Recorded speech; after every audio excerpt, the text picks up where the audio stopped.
C'était un véritable coup de canif dans un traité vieux de 26 ans. L'Estonie, la Lettonie et la Lituanie, que l'on appelle les États baltes, mais aussi la Pologne, ont annoncé vouloir se retirer du traité d'Ottawa.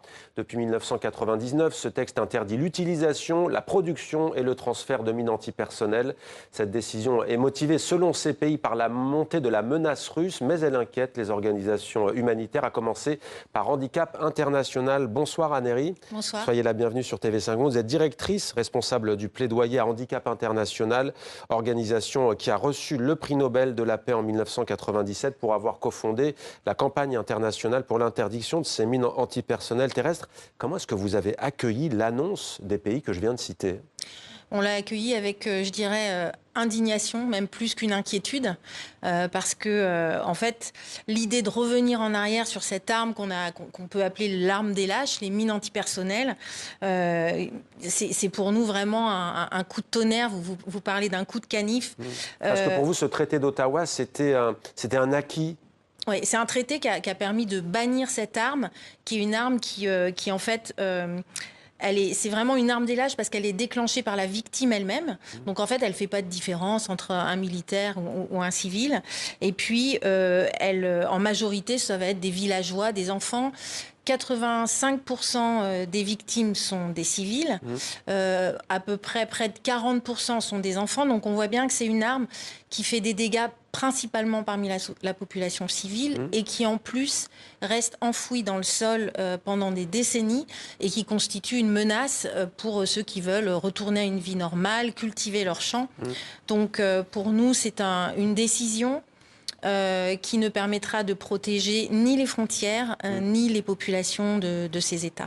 Alors, quelques chiffres tout de même. 5757 personnes tuées ou blessées en 2023 par des mines antipersonnelles. Le nombre de victimes de ces armes a augmenté de 22% en 2023. On va vous entendre sur les raisons de ces augmentations. Il y a notamment l'Ukraine, il y a l'Afghanistan, il y a la Syrie aussi qui a connu une terrible guerre civile et qui a connu aussi le Daesh notamment et le terrorisme. 84%, autre chiffre impressionnant, sont des civils, dont 37% d'enfants. Mais là, on parle bien d'États démocratiques qui veulent revenir sur ce traité. Oui, peut-être avant d'insister sur ces chiffres très inquiétants, moi je voudrais quand même souligner le fait que le traité d'interdiction des mines, il a permis des formidables progrès en termes de réduction de cette menace. Il a sauvé des centaines de milliers de vies. Il a permis de déminer de vastes surfaces contaminées. Il a permis de détruire des millions de stocks. Il faut savoir que c'est une arme qui, il y a 30 ans, quand elle a été adoptée, provoquait une véritable hécatombe parmi les civils et qui était produite par plus de 50 pays et n'importe quel groupe armé pouvait se procurer cette arme très facilement. Donc le traité d'Ottawa, il a permis de détruire plus de 50 millions de mines qui étaient détenues dans les stocks, d'aider les victimes, d'arrêter la production. Donc on a fait vraiment d'énormes progrès. Alors c'est vrai que je dirais qu'avec le conflit syrien, on a constaté une remontée du nombre de nouvelles victimes chaque année.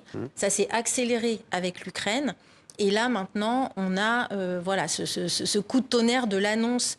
C'était impensable jusque-là, il faut quand même le comprendre, que 5 pays qui sont partis à ce traité envisagent de se retirer du traité.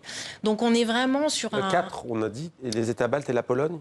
Et la Finlande. La Finlande aussi a annoncé en décembre. Donc pour l'instant, ce sont des annonces. Alors, ce n'est pas encore fait, ce sont des annonces, d'autant plus que, par exemple, la directrice de la campagne pour l'interdiction des mines dit à la Pologne, vous êtes toujours assujetti et vous êtes responsable, votre responsabilité est engagée parce que la Pologne et Varsovie veulent fabriquer 1 million de mines. Voilà, c'est-à-dire que la Pologne, donc, quand il parle de se retirer de ce traité, il faut savoir que ce traité, il interdit la production, l'utilisation, le transfert, le stockage, et il oblige à déminer et à aider les victimes. Donc la Pologne annonce considérer se retirer du traité et en plus de se remettre à produire des mines antipersonnelles. Elle peut être sanctionnée pour ça ? En fait, malheureusement, le retrait du traité, c'est des engagements très forts que prennent les États. C'est vraiment des traités qui sont contraignants. Mais malheureusement, les sanctions, c'est plus une stigmatisation au regard de la communauté internationale. Les armes qui tuent et blessent principalement des civils ne garantiront la sécurité d'aucun pays. Voilà ce que dit Tamar Gabelnik, directrice de la campagne internationale pour interdire les mines. Armes sales, sournoises, vous avez dit armes des lâches également.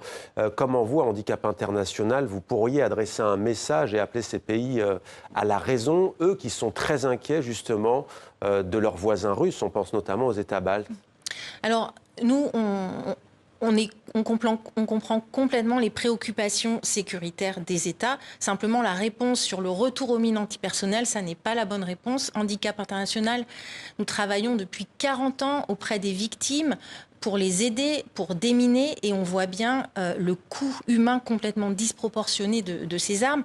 Donc nous, le message qu'on peut adresser à tous les États parties, parce qu'il faut savoir que jusqu'à présent, la réponse des autres États parties, et notamment de la France, a été timide, voire inexistante. Donc on demande vraiment à ce que l'ensemble des États parties fassent tous les efforts diplomatiques pour convaincre ces pays de rester dans le traité d'Ottawa et puissent condamner toute utilisation par quiconque, en toutes circonstances, de cette arme des lâches. Qui peut se retourner contre les propres populations d'ailleurs civiles des États qui les posent. Complètement. C'est une arme qui est obsolète, c'est une arme qui n'est pas efficace dans la protection des frontières et qui représente une menace pour la propre population civile de l'État qui les utilise. Donc vraiment, voilà, une violation du droit international humanitaire pour le futur. C'est l'occasion aussi avec vous, Anne-Héry, de faire un point. On a cité l'Afghanistan, l'Ukraine, la Syrie, on évoque parfois le sud du Liban également. Quelles sont, outre ces pays, les zones les plus sombre en la matière dans le monde encore aujourd'hui? Alors, si on regarde les pays où il y a le plus de victimes, le Myanmar, la Syrie arrivent en tête. Myanmar, la Birmanie, ouais. Voilà. Syrie. Voilà, l'Afghanistan, l'Ukraine, le Yémen. Il y a aussi 4 pays africains dans le top 10, on va dire, des pays où il y a des victimes. Donc le Nigeria, le Burkina Faso, le Mali et l'Éthiopie, malheureusement, connaissent chaque année un nombre important de victimes. Et donc voilà parmi les pays les plus touchés. Combien ça prend d'enlever des mines? Mais ça prend des décennies. Aujourd'hui encore, on continue d'enlever des mines au Cambodge. On continue. 40 ans après, voilà. Plus de 40 ans, 50 ans après. Voilà, c'est parce que, en fait, une fois qu'elles sont enfouies dans les terres, vous pouvez avoir des mouvements de terrain, vous pouvez avoir toutes sortes de contraintes qui font que c'est extrêmement coûteux, extrêmement long, extrêmement dangereux. C'est-à-dire qu'en Europe, on retrouve des bombes de la Seconde Guerre, voire de la Première Guerre mondiale. On peut retrouver ces armes sournoises des dizaines d'années après. Vous, Handicap International, il y a aussi l'assistance aux victimes, hein, notamment. Quelles sont vos actions? Formation aussi des médecins et des infirmiers? Alors en fait, nous intervenons auprès des victimes pour leur apporter des soins de réadaptation, des prothèses, des appareillages, des équipements, mais aussi un accompagnement pour accéder à l'éducation, pour accéder à un emploi. Donc un accompagnement tout au long de la vie. Et quand on parle des victimes, c'est évidemment les personnes qui ont été blessées, mais c'est aussi les communautés qui vivent dans des zones contaminées, où là on met en place des actions d'éducation au risque de ces armes et bien sûr de déminage, comme vous l'avez souligné. Alors, traité d'Ottawa, donc au Canada, signé en 1997, entré en vigueur en 1999. 164 pays dans le monde l'ont ratifié. Je parle sous votre contrôle. Les États-Unis non, la Chine non, l'Inde non, et les 2 Corées non, la Russie non plus. L'Ukraine, en revanche, oui. Oui. Mais elle en pose. Voilà, donc l'Ukraine, ça a été une des premières alertes. L'Ukraine, État partie au traité, a accepté de recevoir un transfert de mines antipersonnelles de la part des États-Unis en décembre. Alors on sait qu'en Ukraine, c'est en fait un des pays les plus contaminés par les mines antipersonnelles, beaucoup par une utilisation intensive de la part des forces russes de cette arme.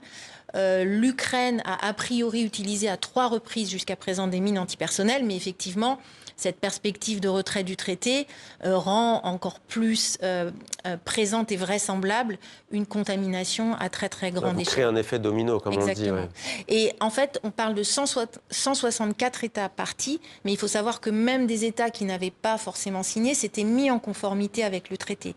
Il y avait quasiment plus de transferts de mines antipersonnelles. Donc le revirement américain à la fin de l'année dernière, et maintenant, encore plus avec l'administration Trump, nous inquiète profondément sur le détricotage de ce droit international. Merci beaucoup, Anne-Héry, d'être venue sur notre plateau, directrice du plaidoyer à Handicap International, prix Nobel de la paix en 1997. Merci à vous. Merci.